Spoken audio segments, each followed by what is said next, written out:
Masih menyaksikan kami dalam Dialog Detak Sore. Pemirsa, 7 Juli 2021 Sumbar mengikuti aturan dari pemerintah yaitu PPKM Mikro. Nah, selama beberapa waktu ke depan Sumbar juga akan melaksanakan PPKM Mikro ini. Namun ada beberapa aturan dari pemerintah yang membuat MUI juga berpendapat bahwa adanya penutupan masjid selama PPKM Mikro ini. Nah, kita akan membahas ini bersama dengan Ketua MUI kita yaitu Buya Gus Rizal Gazahar yang sudah bergabung bersama kita melalui via Zoom. Kita sapa dulu. Assalamualaikum Buya. Waalaikumsalam warahmatullahi wabarakatuh. Sehat hari ini Buya?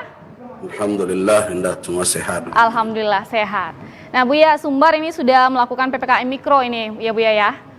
Nah terkait mengenai PPKM Mikro ini di Sumbar sendiri, bahwasannya ada aturan mengenai penutupan tempat ibadah selama PPKM Mikro ini. Ini bagaimana ini menurut pendapat Buya ini?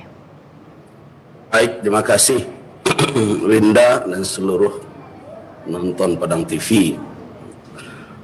Alhamdulillah, wassalatu wassalamu ala rasulillah wa ala alihi wa sahbihi wa mawalah, amma ba'du. Yang pertama, mungkin perlu kita lebih perjelas ya bahwa PPKM ini berlaku untuk 4 kota di Sumatera Barat secara khusus ya.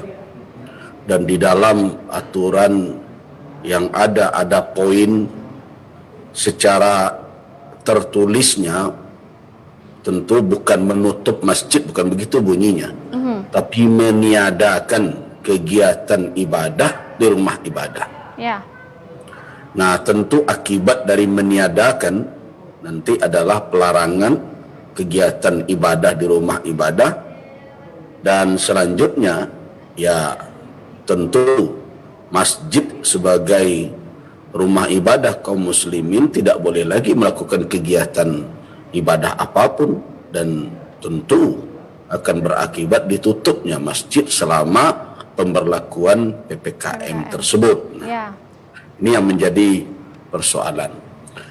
Nah, sebelum kita jelaskan bagaimana sikap MUI terhadap poin itu, saya ingin mengajak kita semua untuk melihat terlebih dahulu sikap MUI secara keseluruhan.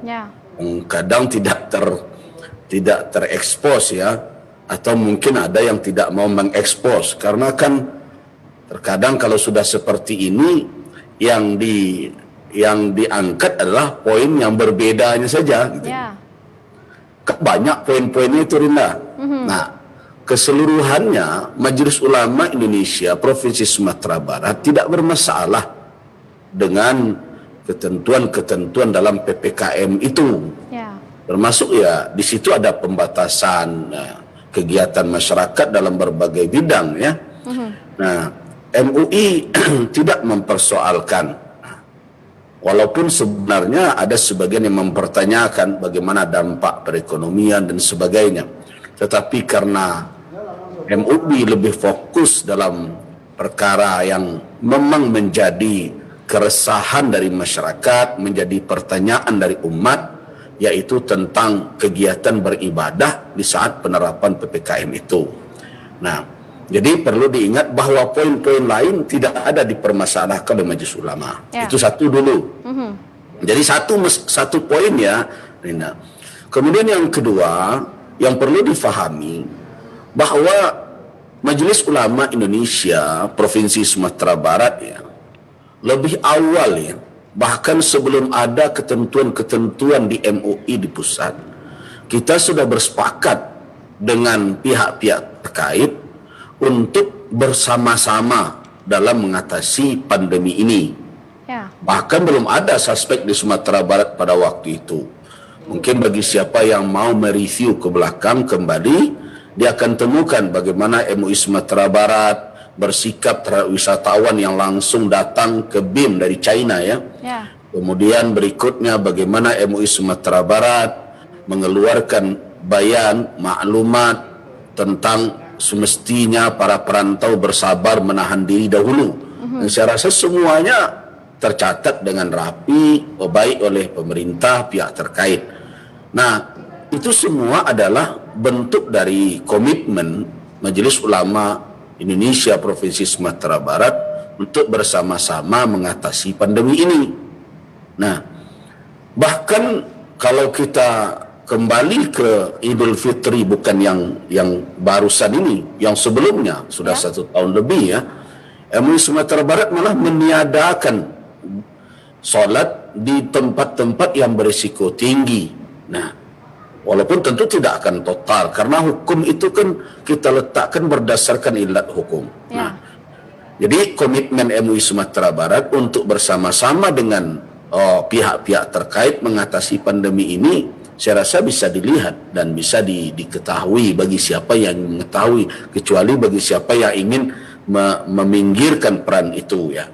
Nah, sekarang bagaimana dengan perkara peniadaan ibadah di rumah ibadah? Begini, kita sepakat bahwa cara yang efektif, dan itu sudah diadopsi oleh pemerintah dalam pandangan MUI Sumatera Barat, itu berlandaskan kepada petunjuk-petunjuk yang ada di dalam syariat Islam, yaitu kesimpulannya adalah memutus mata rantai penularan COVID ini.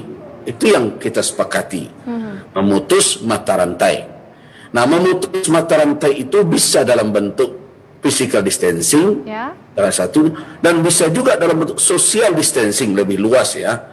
Tidak melakukan kegiatan-kegiatan yang menghimpun dan berbagai macam, di samping jaga jarak secara fisik. Dan juga ada alternatif atau usaha-usaha lain, seperti juga yang berkembang sekarang, obat, mencuci tangan, dan berbagai macam ya. Itu kita sepakati. Tidak ada persoalan dalam hal itu, karena memang Majelis Ulama Indonesia Provinsi Sumatera Barat dari awal telah menyodorkan kepada pemerintah putus mata rantai ini. Tapi ada catatan, komitmen memutusnya. Komitmen. Nah, itu yang kita tekankan, komitmen. Kalau dalam bahasa agama, istiqamah dalam menjalankan apa yang telah kita sepakati itu, gitu ya. Nah, apa bentuknya? Kita minta waktu itu agar masyarakat tidak keluar rumah. Nah, kita jalankan, bahkan di Sumatera Barat itu berjalan sudah dahulu 1,5 tahun lebih ya, pernah kita keluarkan maklumat tentang itu. Bahkan untuk sementara masjid-masjid yang berisiko pada waktu itu kita minta agar dialihkan, dipindahkan jamaah tetapnya ke masjid yang terdekat. Jangan di masjid itu, karena rentan bercampur dengan jamaah yang datang dari luar. Seperti Masjid BIM itu. Ya, kemudian Masjid Raya yang biasa menjadi tempat persinggahan banyak orang. Itu sudah timbang semuanya, dan jangan dilupakan itu saja. Jangan sekarang terus tiba-tiba Majelis Ulama Sumatera Barat menentang Majelis Ulama Sumatera Barat. Nah, ini saya rasa tidak proporsional ya di dalam melihat perjalanan bagaimana Majelis Ulama ini berusaha untuk ikut mengatasi atau mengendalikan virus COVID-19 ini, karena ini kita sadari ini kemaslahatan bersama dan untuk kepentingan umat. Nah, dari cara berpikir begitu kami tidak berubah loh Linda, tetap begitu sampai hari ini. Physical distancing, social distancing kita minta dihentikan. Artinya di situ kita sudah bersepakat kalau terjadi kontak yang tidak terkendali di berbagai tempat ya, bukan hanya di masjid saja ya. Nanti kita cerita masjid dan perbandingannya dengan yang lain. Apabila terjadi kerumunan, karena intinya kan adalah physical dan social distancing tadi, dimanapun kerumunan terjadi, maka itu akan berpotensi terjadinya penularan COVID. Kan itu yang kita sepakati kan. Nah, ini mau terjadinya di mall, mau terjadinya di tempat pesta, mau terjadinya di masjid, mau terjadi dimanapun, kalau terjadi kerumunan seperti itu potensi besar terjadi penularan. Nah, jangan bergeser dari itu. Nah, jangan bergeser dari itu. Itu yang kita sudah sepakat selama ini. Nah, karena itu kita berusaha untuk mewujudkan jangan terjadi hal yang demikian. Nah, komitmen dari Majelis Ulama tetap seperti itu MUI Sumatera Barat. Namun ketika alasan itu tidak diberlakukan secara konsisten, nah kerumunan di sini tidak masalah. Nah, tidak terjadi physical distancing di sini, di suatu tempat tidak masalah. Tapi tiba di masjid bermasalah. Bahkan kalau kita teliti, kan kita kaji lebih lanjut, mana yang lebih potensial? Penularan itu terjadi di tempat di mana kegiatan masyarakat tertata, teratur, sudah ada aturannya. Seperti di masjid itu kan ada aturannya tuh. Ya. Sholatnya tidak saling menghadap-hadap kan. Nah, semua menghadap kiblat dan bahkan sudah dilakukan protokol kesehatan. Nah, itu dianggap membahayakan oleh aturan ini. Ya. Sehingga mesti ditiadakan. Sedangkan di tempat-tempat seperti kafetaria, kafe, mall, dengan alasan membuat 25%, apakah itu tidak berpotensi? Nah, siapa itu yang mau mengukur 25%-nya kira-kira mall sebesar itu? Kira-kira demikian. Nah, jadi kalau hanya masjid saja yang dibegitukan, kemudian di tempat lain itu dianggap sebagai suatu kelonggaran, toh tidak menjadi kebutuhan pokok juga ya.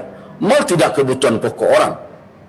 Nah, berada di kafe itu bukan kebutuhan pokok orang. Artinya memang akan ada gangguan secara ekonomi kalau tidak berjalan pusat-pusat kegiatan ekonomi tersebut. Tapi kita melihat gangguan perkara keimanan dan semangat kedekatan dengan Allah Subhanahu wa taala juga akan bermasalah. Kenapa? Karena perkara meniadakan kegiatan beribadah, kita harus bedakan. Ada orang mengatakan bahwa ini kan masa pandemi, dan tidak perlu memaksakan diri beribadah. Itu hukum personal ya, hukum pribadi. Orang bisa tidak ke masjid karena kondisi tertentu, itu secara pribadi dia bisa menerapkan itu. Tetapi kalau peniadaan ibadah di rumah ibadah, itu hukum umum. Hukum umum yang melibatkan seluruh orang. Nah, ini kebijakan umum.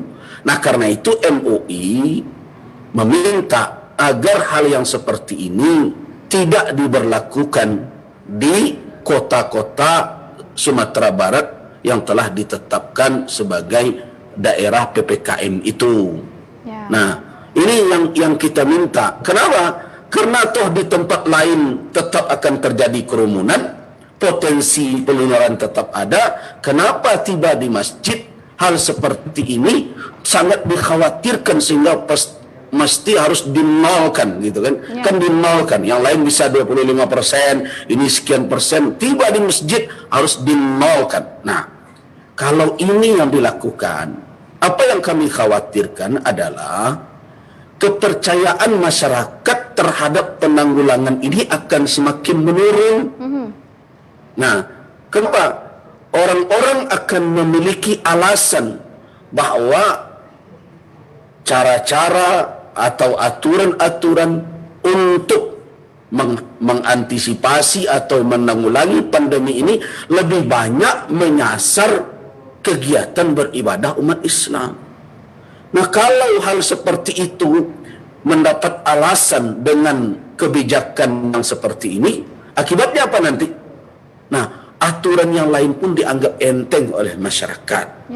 Nah, jadi karena itu MUI Sumatera Barat sesuai dengan Perda nomor 6 tentang adaptasi baru itu tahun 2020 itu, kan MUI Sumatera Barat bisa menjadi acuan dalam kebijakan keberagamaan dalam kondisi pandemi di Sumatera Barat. Nah, karena itu MUI Sumatera Barat mengeluarkan pendapat yang intinya tidak menyetujui adanya peniadaan ibadah di rumah ibadah semasa pemberlakuan PPKM tersebut. Nah, itu kira-kira kenapa? Karena berbagai pertimbangan itu.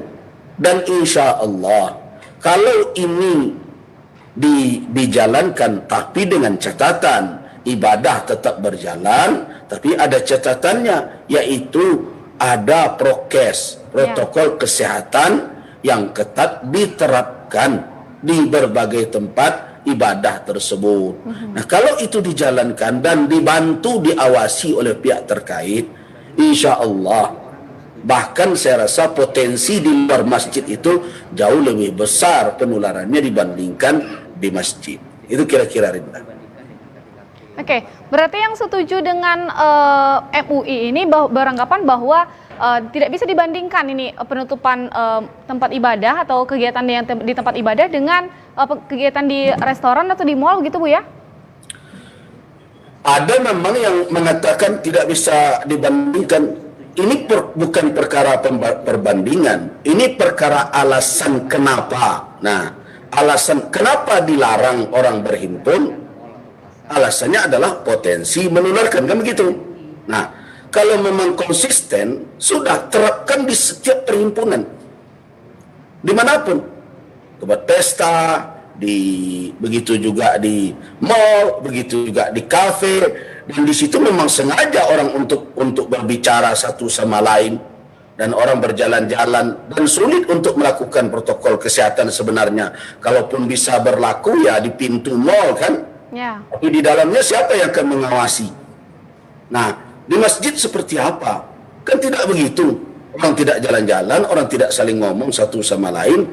Jadi bukan perbandingan. Kalau dibandingkan malah, kalau katakan bukan apple to apple, iya, ini persoalan ini persoalan. Tapi kalau dari sisi alasan pelarangannya, bahkan pelarangan di mall dan di berbagai tempat itu mestinya lebih keras dibandingkan di masjid. Nah, ini yang terjadi sebaliknya. Ya. Pelarangan di masjid yang diperkeras, ditiadakan. Yang lain, dispensasi. Nah, berarti alasan. Ini kalau di dalam kajian para ulama, apa ilat hukumnya? Nah, al-hukmu yaduru ma'al illati wujudan wa adaman. Hukum itu beredar dengan ilat, dengan alasan hukumnya. Ada dan tidak adanya ilat menentukan ada dan tidak adanya hukum.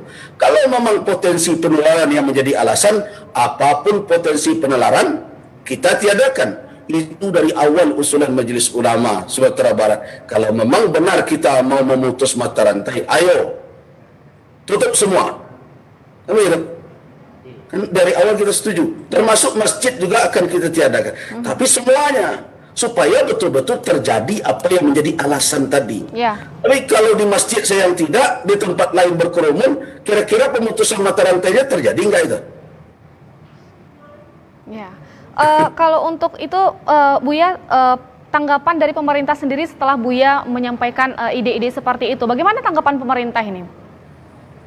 Alhamdulillah, setelah kita sampaikan dengan alasan-alasan itu dan bagaimana peran Majelis Ulama sebelum ini dan sikap Majelis Ulama tentang bagaimana mengatasi pandemi, itu pemerintah cukup memahami, dan seluruh pemerintahan kota ya, pemerintah Pemko yang ikut di dalam virtual meeting ketika itu dengan Bapak Gubernur, mereka sepakat untuk perkara keagamaan tidak kita berlakukan peniadaan kegiatan ibadah di rumah ibadah, tetapi tetap kita izinkan terlaksana, termasuk juga Idul Adha nanti, tapi dengan catatan prokes, protokol kesehatan kita jalankan dengan konsisten, dengan baik, dan kita minta juga nanti ada bantuan atau kerjasama dengan pihak-pihak terkait dalam menjalankan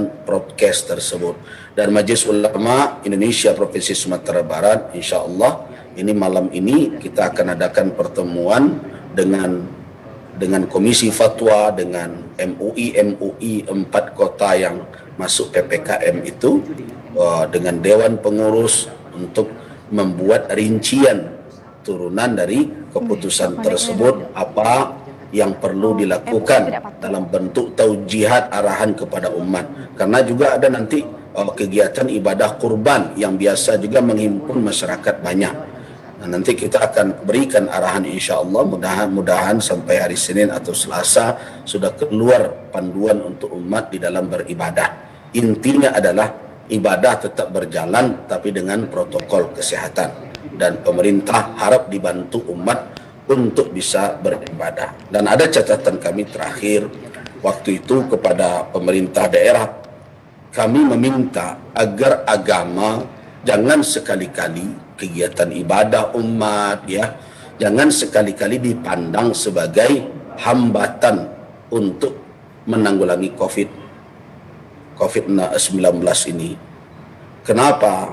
Karena dalam kondisi seperti sekarang, kita tahu bagaimana kondisi ini terjadi di berbagai tempat di wilayah Indonesia, di negara kita. Orang melihat begitu dekatnya kematian kalau memang pada dirinya ada komorbid dan berbagai macam, dan bahkan dengan varian baru informasi yang berseliweran di mana-mana. Nah, umat ini butuh ada ketenangan batin, ya, ada kekuatan rohiyah yang mesti mereka miliki. Nah, karena itu mereka butuh kekuatan itu. Apalagi bagi kita kaum muslimin, wabah yang melanda itu akan diangkat oleh Allah Subhanahu wa taala apabila kita mendekatkan diri kepadanya. Saya tidak mengatakan bahwa mendekatkan diri mesti di masjid saja, dimanapun. Tetapi jangan dipandang enteng meniadakan kegiatan ibadah secara totaliti, ya. Kan total itu tidak dilakukan sama sekali, jangan dianggap enteng kalau belum sampai alasannya pada alasan yang tepat meniadakan secara total itu. Nah, karena itu kita berharap dengan kita masih tetap beribadah, umat punya pula semangat dan kekuatan ruhiyah yang rohani, mereka terisi, ada ketenangan batin. Jadi kalau ini terus diberlakukan cara-cara begini, ibadah umat disasar seperti itu, padahal di tempat lain diberi peluang, saya khawatir, bahkan sudah terjadi sebenarnya, dan pernah saya usulkan dalam rapat bersama, dihadiri Pak Gubernur waktu itu, Pak Wagub juga, Pak Kapolda, Pak Danrem, dan ormas-ormas Islam. Saya minta agar agama juga dipandang sebagai bagian yang terdampak akibat dari pandemi ini. Jadi bukan hanya kesehatan, ekonomi, pendidikan, ya, tetapi agama juga terdampak. Banyak yang menurun semangat keimanan, yang menurun semangat kedekatan umat kepada Allah Subhanahu wa taala. Nah, kita tidak ingin keluar dari pandemi ini tapi ada musibah yang lebih besar. Apa musibah itu? Kejauhan dari Allah. Nah, itu yang kita takutkan. Bukankah Nabi SAW berlindung kepada Allah dari musibah yang lebih berat ini? Apa itu? Musibah fid din. Makanya Nabi berdoa kepada Allah, wala taj'al musibatana fi dinina. Jangan jadikan musibah kami itu menimpa agama kami, ya Allah. Fisik, insya Allah kita akan berusaha bersama-sama menyembuhkannya. Ekonomi, kita akan berusaha untuk mengembalikannya. Kondisi sosial akan kita perbaiki, insya Allah bersama, biiznillah, ya. Tetapi kalau perkara agama, tidak semudah, ya, kalau sampai rusak dan musibah itu menimpa agama, itu tidak semudah mengembalikan perkara-perkara lain itu. Karena itu masalah prinsipil yang akan dibawa oleh manusia menghadap Allah Subhanahu wa taala.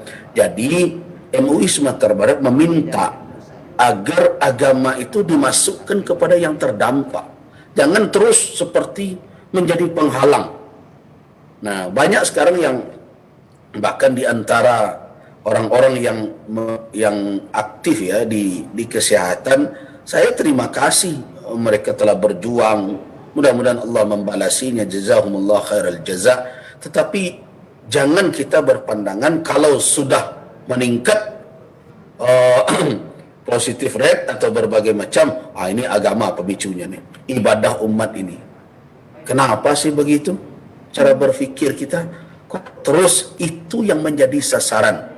Nah, karena itu yang pertama sekali dihentikan adalah kegiatan umat, kegiatan beragama. Ibadah jangan dulu, ini dulu. Tapi ke pasar, wah kami bisa hidup, tidak bisa hidup tanpa pasar. Ke mall, wah itu kebutuhan, ini bisnis akan terganggu. Kafe, itu usaha orang, tidak bisa. Terus ibadah bagaimana? Nah, disinilah perlu, kalau di berbagai tempat bisa diatur dengan prokes, kenapa di masjid tidak bisa diatur dengan prokes? Toh, prokes itu gunanya adalah jangan terjadi penularan virus. Nah, kalau itu bisa dijalankan di rumah Allah, di masjid, apa salahnya? Dan kenapa tidak diberlakukan pula seperti itu? Nah, jadi ini adalah kelurusan berfikir saja. Nah, kelurusan berfikir, kalau memang alasannya adalah jangan terjadi penularan, apa penyebab penularan? Ya. Nah, penyebabnya adalah orang bertemu satu sama lain. Tidak ada batas jarak, physical distancing. Tidak ada jarak antar mereka. Nah, kalau memang itu yang menjadi alasan, terapkan di berbagai tempat. Jangan hanya masjid terus yang jadi sasaran. Masjid sudah berusaha untuk menerapkan itu. Masker diusahakan, tempat cuci tangan diusahakan, keberadaan masyarakat umat di masjid hanya 10 menit, 15 menit. Kalau khutbah Jumat hanya setengah jam. Orang ngobrol di kafe berjam-jam loh. Jalan-jalan di mall berjam-jam. Nah, jadi jangan tidak konsisten kita menerapkan alasan. Nah, akibat dari tidak konsisten itu akan muncul kecurigaan dari umat. Ini ada apa? Kalau kecurigaan sudah menumpuk-numpuk, akhirnya hilang kepercayaan. Kalau sudah hilang kepercayaan, aturan-aturan, berbagai macam peraturan yang dibuat hanya akan dipatuhi hanya karena ketakutan saja, bukan karena menganggap itu suatu kebutuhan. Nah, ini kan berisiko besar nanti jadinya. Kalau sudah hilang kepercayaan, karena kita sebenarnya menanggulangi wabah seperti ini, modal utama itu adalah kepercayaan umat, kepercayaan masyarakat.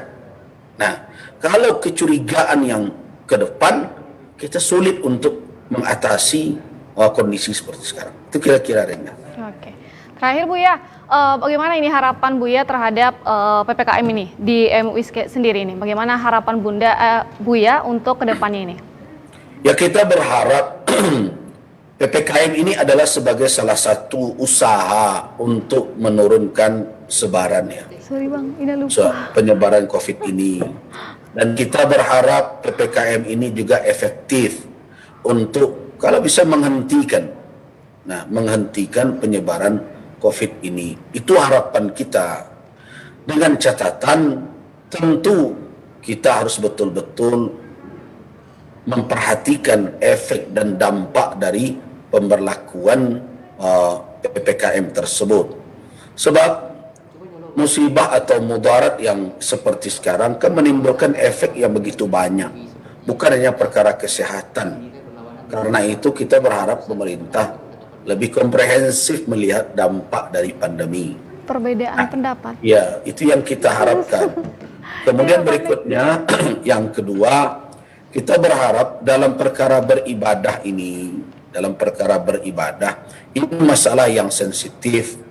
Janganlah terlalu mudah melarang, meniadakan. Apa salahnya kita duduk bersama dahulu? Ya. Apalagi tingkat penularan di berbagai wilayah di negara kita ini kan berbeda-beda tingkatannya. Dan kondisi daerah itu juga berbeda-beda. Dan begitu juga tantangan yang ada di daerah itu berbeda-beda. Karena itu saya berharap masalah-masalah peribadatan dan berbagai macam itu lebih berbasis kepada daerah masing-masing, situasi dan keadaan, dan ditambah dengan kemungkinan mengantisipasi. Jangan seperti yang lalu di wilayah Orangi semuanya sholat Idul Fitri ditiadakan. Coba bayangkan, satu kabupaten orang tidak sholat. Yang kena COVID di situ mungkin hanya beberapa orang di daerah yang tertentu, dan daerah lain yang jaraknya 200 kilo ya. Saya ambil contoh pesisir selatan itu, misalnya di Bayang orang kena COVID ya. Itu di Lunang Silaut orang tidak sholat, jaraknya 205 kilo kalau tidak salah itu. Itu rasional nggak itu?